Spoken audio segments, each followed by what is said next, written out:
wala ko yung mga ID ko. Ang problema ko naman sa SSS ko that time, yung ID ko ng SSS hindi mag-conjive dun yung pangalan ko sa TIN number ko. So ayun, yung TIN ang ginamit ko.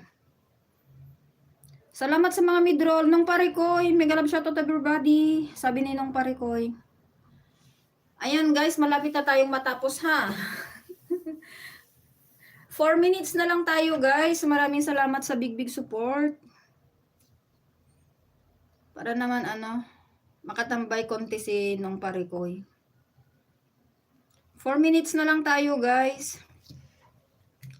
Kasi mamayang gabi parang, can you use it? Ano yun? English speaking kasi itong ano ko.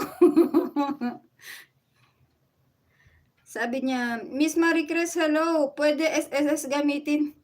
Hindi ko kasi alam Kabsat Melanie kung pwede. Ang hinahanap kasi pag 'di ba pag nagta-tax declaration tayo sa Pinas, ang ginagamit talaga yung TIN number natin. Yung galing sa BIR, yung yellow. Yun ang kailangan, 'di ba?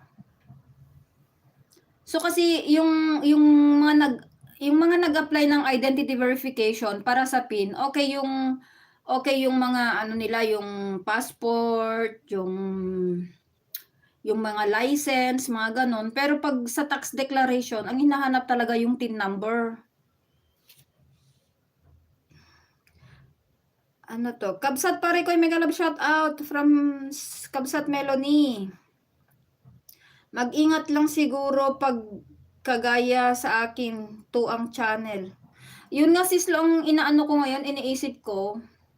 Kasi parang hassle na naman sa akin kasi syempre pag natuloy si music, pag inano ko naman sa isang AdSense, pag nagka-problema ang isa, edi dalawa silang madadali, 'di ba?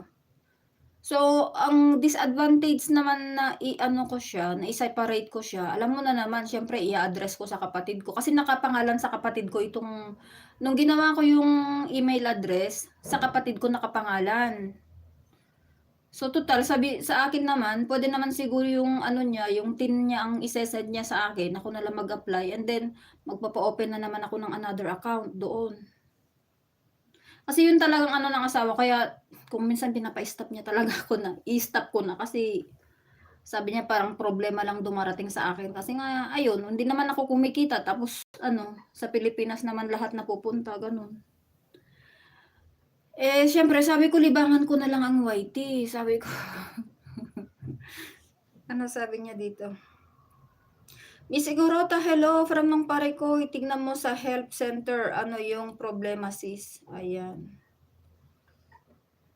Ano siguro, Kabsatlo ay sislo, tignan ko bukas kung ayan.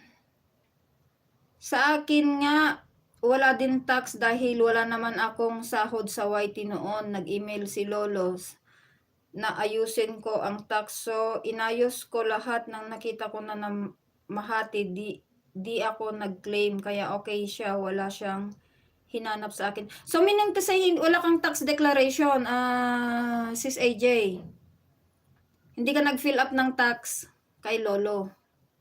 Kasi ngayon yung yung sabi nila pag 'di ba may email si Lolo na pag hindi mo inayos yung tax mo, 30% ang makukuha, ganon. So parang ang nangyari kay si Skatcha, hindi na niya inayos. So 30% ang kinukuha ni Lolo na tax sa kanya. So yun nga, so just in case na $100 yung sahod mo. So ang tatanggalin ni Lolo doon 30%, $30, tapos 70 mapupunta sa iyo. Halos wala na. Kasi nga 'di ba every palipad is magkano yung nakukuha ni Lolo? 30 to 50%, kung minsan 70% pa. So malaki talaga ang ni Lolo. Yung niya sa atin, kickback. Charot. Ayan. So ayan guys, ito yung rose ko ngayong Valentine. Regalo ng anak ko. Kasi sabi niya, "Mama, pag bibili ako ng flower, ang mahal naman yung 2 o 3 lang mahal," sabi niya. So, nakita ko mas mura yung tanim, sabi niya. Kasi 4 yung niya, pwede siyang i-replant. Pero ganyan na siya, maliliit naman siya, mini roses. So, ayan yung regalo ng anak kong lalaki. Mas sweet pa yung anak kong lalaki kaysa tatay niya. So, ganun. Ano ba yun? Yung anak na ang magregalo